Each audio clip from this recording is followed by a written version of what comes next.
if the only way to make it is through street food, you will lose some of the brightest minds in the country. Anh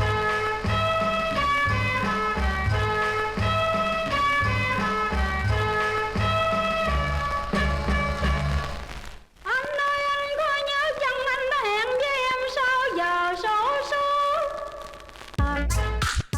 Welcome to You Don't Know Vietnam, the show that demystifies Vietnam for global audiences by talking to the creatives, trendsetters, and business owners who are taking on the market. Forget what you thought you knew about Vietnam, it's no longer that, as you're about to find out. I'm Ian Paynton, co-founder of We Create Content, a content marketing agency that builds audiences for global brands in Vietnam. On today's episode of You Don't Know Vietnam, I'm talking to food and beverage marketer turned blogger, founder and consultant Jovel Chan.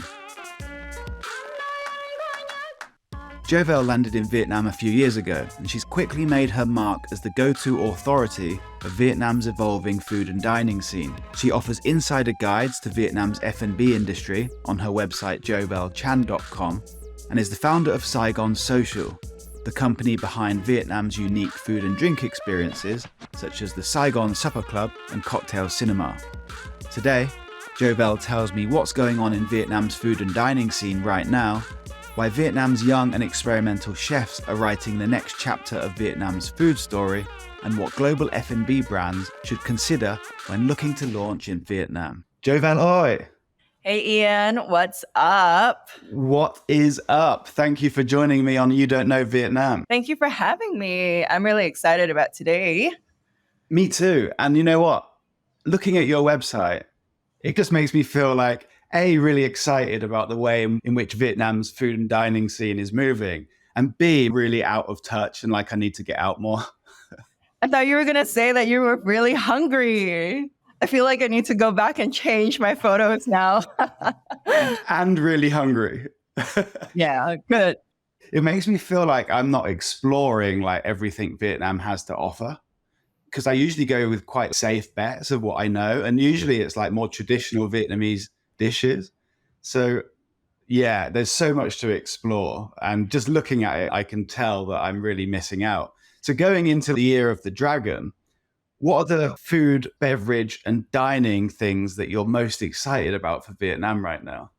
I really spent the last 3 years writing about restaurants, bars, chefs, everything up and coming in Vietnam. Just really focusing in Saigon, which is where I'm staying. So very naturally, and also most of the happenings are really in Saigon and Hanoi, where you're at, right? So I spent the first 3 years just covering these two destinations. Going into 2024, Year of the Dragon, I am seeing a lot more movement and happenings and events in destinations like Phu Quoc, Nha Trang, even Nha Trang, Da Nang, Hoi An. So I'm really excited to be expanding the horizon and seeing what's up in these other places.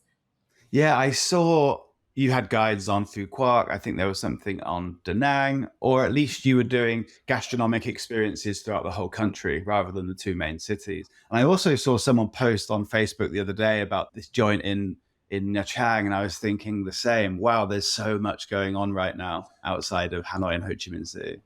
Definitely. I think because of the tourism in many different destinations, you've got North, you've got South, you've got Central, we really see a lot more hotel development, a lot of travelers coming in. And that's why I believe there's a lot more dining experiences as well.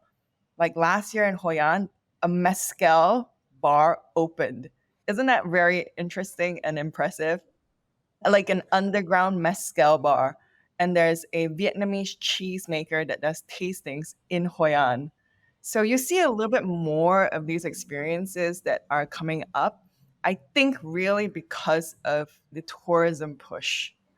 How are you seeing Vietnamese flavors change or be incorporated into this modern experience? Because I'm not sure that all these restaurants are now serving traditional Vietnamese street food dishes. What's going on? What we really see happening in Vietnam, especially in the city center like Saigon and Hanoi, let's start with these two cities, right? And what I really personally see is an openness to different cuisines and flavors across the spectrum. Like you can go to a wet market and you can now see Korean instant noodles and Korean flavors. And that's really the community grassroots, right? The local wet markets are selling Korean and Japanese noodles now, which shows an acceptance and international flavors that are penetrating just day to day consumption. So that's what we see. But what you also can see is that these international flavors, beyond just day to day household eating, are also penetrating the very mid market. You can go out and have you ever seen Korean and Japanese chains, fast food chains in Vietnam? Very common right now. All the Golden Gate restaurants, right? You can see all of these places serving up Taiwanese hot pot, Korean barbecue for like 100K. Vietnamese people are opening up their palates to international flavors across the spectrum, across different consumption habits as well. And of course, it goes into fine dining and casual dining, right? So I think what I do see in the Vietnam market is the penetration of international flavors. And then secondly is a marriage of international and Vietnamese, right? So you see what we call modern Vietnamese or fusion Vietnamese. And these are really more in the casual and premium, where Vietnamese chefs incorporate international influences. Like you have Moi, which is really a Japanese Vietnamese concept, right? So they'll do things like a bun siu okonomiyaki. Really interesting combinations like that, but very mid-market.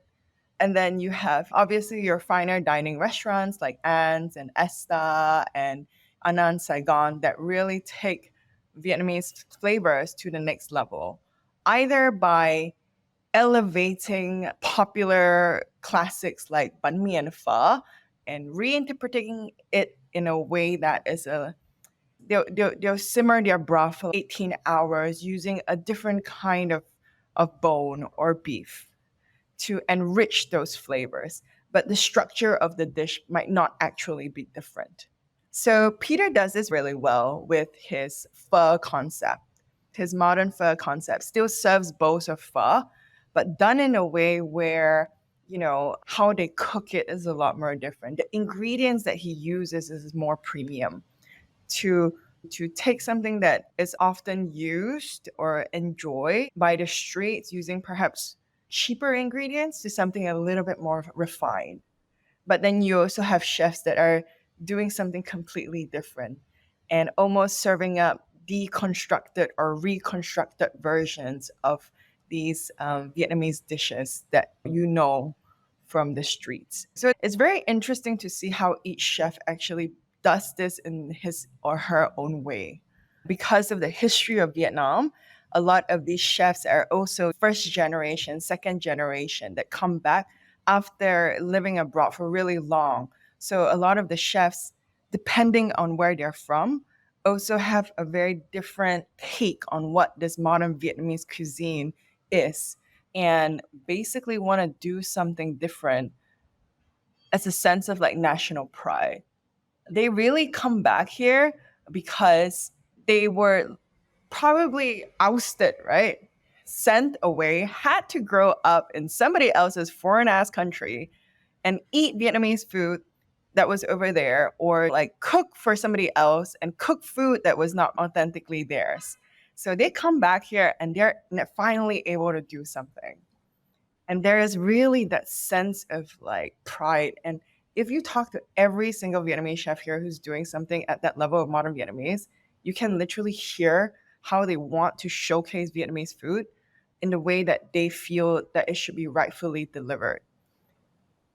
Because they cook pho overseas for a living because they had no choice. They've never had the choice. They have constantly been occupied over and over cooking food to serve other people and serving themselves using ingredients that they were only given because they had no money. So now you ask them to keep making that food And all of a sudden they're like, we have money, we have skills, we want to do something different. This is the only time that we see that happening. And that's why it's very interesting. When you eat Vietnamese food and go to these restaurants, it's very different from any other country that I've been to.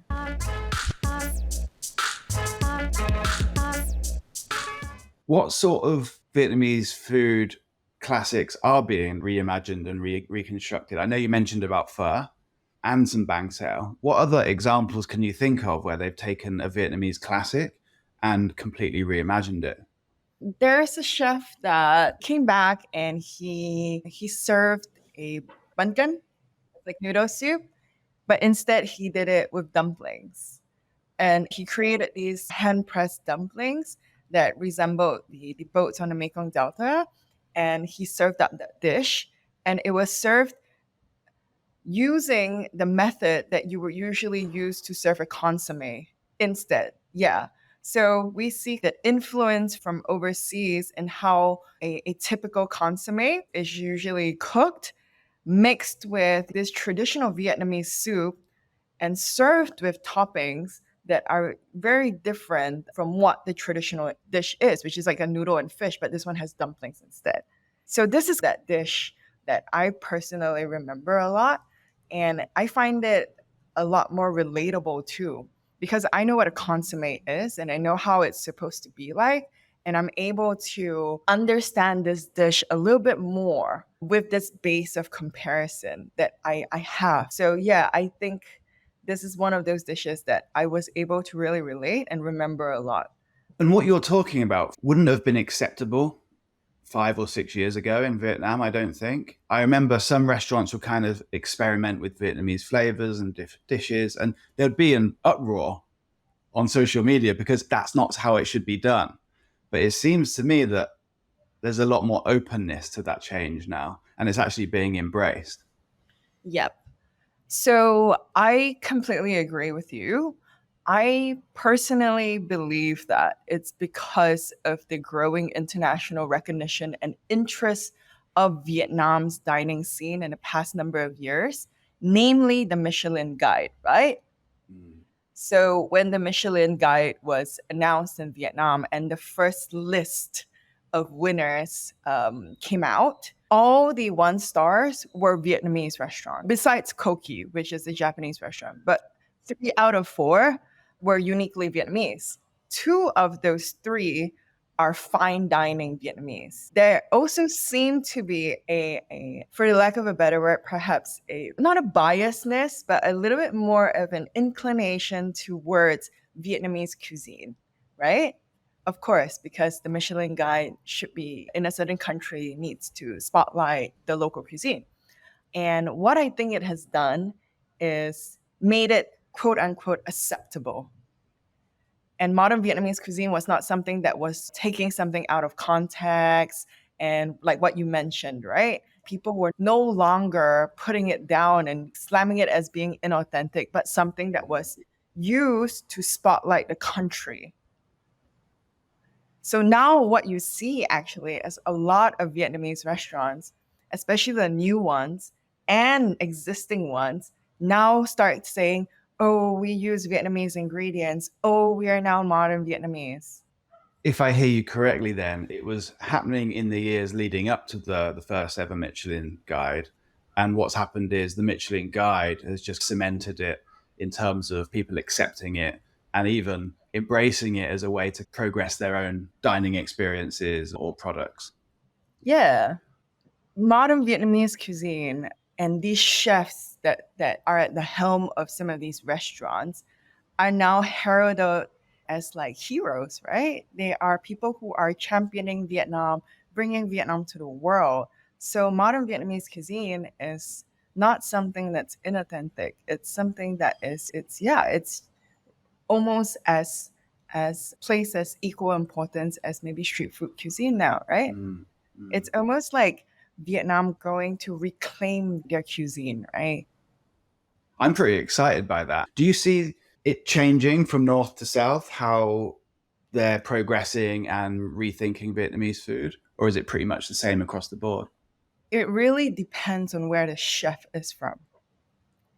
If they're from Australia or Europe, that is how perhaps their interpretation of modern Vietnamese cuisine is. Dong, he's Nordic, and he'll brand his cuisine as Nordic Vietnamese. You'll see that Chef Harold No is Australian, so he'll always say that it's a little bit Australian. So that's how they brand their versions of modern Vietnamese cuisine. What I see that actually changes from the north to the south is how people dine. In the north, it's a little bit more conservative, things that are a little bit more private, right? Things that perhaps are a little bit more less chef pop-ups, a little bit more under the radar, and even the demographic is a little bit different. You'll see perhaps more locals over there in the finer dining restaurants as compared to Saigon. So I don't think the cuisine really changes from north to south, but I think the demographic of clientele and in terms of perhaps how the restaurant looks or markets and positions itself for that particular city is very different. In Saigon, restaurants here probably every month have to do something to engage. It's very loud here. There's all the 4 hands and 8 hands and 10 hands chef collaborations and culinary events are here in Saigon for a reason, right? So it's very different in terms of the restaurants and the market. I don't know what the 8 hands, 10 hands collaborations are. Yeah, so in the recent years as well, what has happened is Saigon has become a hub for a lot of the chefs in different parts of Vietnam to come together to cook together because there is no central platform that helps to promote the culinary scene in Vietnam. So a lot of the chefs in the dining scene have to come together and through each other's networks promote themselves and each other. Yeah, and that always happens in Saigon. And why it's called 10 hands is because 5 different chefs come down and there's 10 hands. Now there is even 20 hands, 10 chefs come down and they start to cook together. In Saigon, what you always also see is culinary weeks and culinary events from the hotels. So in Park Hyatt Saigon, you have Passion Week, which all the chefs come and cook at, Sofitel, that all happening. And right now, in other hotels in the different destinations like Phu Quoc and Nha Trang, you also see those hotels hosting culinary weeks and events. Just to reverse a little bit back to the Michelin Guide, the first ever in Vietnam, what was your opinion on that? Did you have one? Because I remember there being a lot of talk about it and it seemed relatively controversial at the time. Was it controversial? And what did you think? I think it still is controversial, and it at that time was very controversial. I did share my personal opinion about it online when it happened. Uh-huh. And yeah, I think there were some people who are not very happy with me about it. Why was it controversial? It was controversial, but because I think the Michelin Guide is, especially the first one, is always going to be very controversial because everybody has their favorite place and it might not gel with what the people in the market think is the best or is not the best. Yeah. So do you regret your opinion or publishing your opinion on it now? I don't regret it. It's still online, and I did mention that of the 29 BIP Gourmand, I'm reading it right now, of the 29 BIP Gourmand awardees, only 3 restaurants, which is less than 10%, serve non-Vietnamese cuisine. Exactly like what I mentioned before. I'm very happy that it shines a very big spotlight on Vietnamese cuisine and Vietnamese chefs across the Bib Gourmand, which is really just the street stalls and the mom and pops, to the luxury fine dining. But in terms of representation, I don't personally believe that it did a very good job. And there are many cuisines that were not included, and 2 of which, Japanese and Korean, I personally feel is the best in Vietnam, right? Because of the very strong expat community that we have here, and even Taiwanese as well. And many of them were not included. Not sure why. Perhaps there's so many that you can't include them, or perhaps there was a lot of accusations about the Eurocentricity of the Michelin Guide, right? So these are things that you want to question, but can't because you don't really know why. Wouldn't surprise me if the guide was attempting to kind of harness national pride a little bit in its first attempt. Definitely. I think that I spoke to a lot of the restaurant and bar owners. Before, they have always survived on domestic guests, the domestic market. Bars and restaurants here have always survived, right? Even the ones that got 50 best, they told me before that they didn't even know what it was and they didn't think, like, they don't care about it because it was not a thing here in Vietnam. So they're like, okay, I got this award. Okay, no big deal, right? There's so much national pride within themselves, and all they do is market to themselves. So your international awards don't mean anything to a lot of these people until recently when they start seeing, oh, wow. One of the bar owners told me his bar is on 50 best. And he's like, last year or 2 years ago was not a very good year for Vietnam's F&B scene. And he said, but thankfully we have so many tourists. Thankfully, so many people find us from this list. So they're very grateful. And now you see Vietnamese bartenders and chefs going overseas because they start to recognize these awards. But on that note, what I'm saying is that the reason why I personally believe also Michelin had to come in here and win over the local Vietnamese was because Vietnamese people, they don't care about your awards, right? They don't care about international people trying to tell them where the best place to go. They don't care about it. So yeah, even in the industry, they didn't care about it till a year or 2 years ago. You ask any Vietnamese person right now, what is a Michelin guide? Do they look at it? Nobody's going to tell you yes, because they know all the best spots themselves. So that's probably why, right?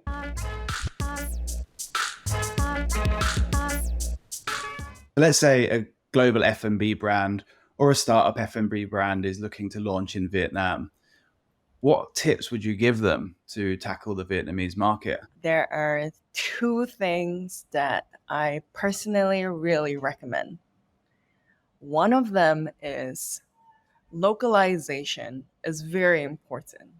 And I don't mean that localization in a very traditional sense. I had gone to a invite-only conference for a overseas pizza chain that came in, and the guy said that all across Vietnam, people drink chada and sit on small little chairs. So when we enter the market, we're going to make sure that we're going to serve chada as well. That to me is not a good localization strategy. Is to understand more about how people consume and in terms of their behaviors and habits. Like what I previously mentioned, Vietnamese people are actually very open to exploring different flavors and cuisines. But it can't be too unfamiliar, right? It can't be completely on the other end of the spectrum. So finding something in between. And another thing is localization in the sense of understanding why is it that people enjoy drinking chada? Because it's really hot. Because it's something light. People like light flavors here, right? It's the same reason why iced tea sells really popular. Iced tea, like in general, iced fruity teas sell really well. Every cafe in Vietnam will have an iced tea, and I promise you that half of the cafe sales is the iced tea. And I think understanding the more of the why behind people eat and drink a certain way is more important. And factoring that into the localization and the product development and marketing strategy is perhaps more important rather than seeing the product itself. Yeah, I think that's a much better way to think of localization. One of my least favorite things is looking at banh mi pizzas. I don't necessarily think that's the most clever way to localize a product. Right. Just by going A plus B must equal C. Yes. And I think that currently a lot of businesses, especially F&B, look at like popular foods and take that as almost a default of what will work, not realizing that some of the coolest trends in Vietnam are not like that at all, right? It's really not like that at all. This salted lemon fizzy drink, That's super not really very Vietnamese at all. You see the TikTok viral trend, like the salted lemon fizzy drink? Or salted coffee with foam right now is really popular. That's understanding about the element of entertainment, the element of unique drinks, the element of something different yet familiar and refreshing is more important than what's a very popular Vietnamese food and how can we make into our product. So understand the why, understand motivations, flavor profiles, preferences, and then innovate based on that, not just slap a bunch of stuff together. Yeah, the most popular things that I see in Vietnam are never like they're not just like a pho banh mi like thing. It's always something interesting that excites me as well, right? It's not just something boring. So that's one. You said you had a second one. The second one that I really think helps a lot in Vietnam is getting into Vietnam F&B marketing requires you to be on the ground. There are many things that you can only know through seeing and talking to people. And the best connections are the ones that you're really going to build on the ground. Vietnam in general is a very relationship kind of country, right? Would you agree, Ethan? Oh, yeah. It's all about the relationships. It's all about relationships. And it was something that I really learned and appreciate. Coming from Singapore, where we're not really like that. We're quite like, hey, let me go on LinkedIn and talk to you, and based on like where you work and where I work and then we go. It's in Singapore, it's a little bit different. So when I came here, I was very lucky because we were locked down here, and the blog became like a goodwill, right? Because it was a source for everybody to find food. So I started off with a very community approach. And from there, won the trust of a lot of the F&B owners and brands. But when I went in here, at first being like, hi, I'm from Singapore. I have 10 years of experience working in F&B. I cared. So I really think doing business in Vietnam and coming into Vietnam, especially the F&B industry, which is still very small, yeah, you really need to be on the ground, earn trust from people, and make those like in-person relationships. Would you agree with that? Completely. And it takes time, doesn't it? It takes time, much longer than you would expect. There's a saying in Vietnamese that's translated to you can't hurry Hanoi. But actually, I think that's probably the same for you can't hurry Vietnam to a certain extent, which I think there's a balance to strike there as well, because Vietnam is so rapidly on the move and people want stuff now and yesterday, but also there's an element of patience that's needed as well to let things play out and build relationships and earn trust. So it's kind of a tricky thing to navigate, I find, doing business here, mixing urgency and ambition and the fire to get stuff done with the patience that it takes. You're absolutely right. But without that patience to build the relationship, you realize that things can't move fast as well. Things will only move fast in Vietnam if you have the relationships, right? And there's a lot of information that isn't necessarily always disclosed online that you have to know somebody to get it. So that's why when you come into Vietnam to do business, I recommend for all F&B and every business person, to be very honest, to actually spend time being on the ground and talking to people, because they'll give you the insight that you will never find online, right? You just never be able to get it. You have to be here, live it and breathe it. We really, really do. And I think for the first year, it's also to put down that ego. Nobody cares. In the same way, nobody here cared about the Michelin. Nobody cares about what, like where you worked, where you come from. You're not impressing anybody here. Your 15 years of whatever experience you had in Goldman Sachs or whatever, right? Come here and learn. And I feel that in Vietnam, if you start being like, oh yeah, I was from like this place and I worked there, it's like nobody wants to talk to you. Like, what have you really done? If they only respect you if you've done something in Vietnam that they know about. They don't care. Look at all the like overseas international brands that come in here. It's not like people are raving about them. They have to earn it, right? You really have to earn it. I completely agree. You have to earn the trust and love of Vietnam. And the only way you can do that is it's very personal and it has to be very like genuine. Yeah. I believe that. Yeah.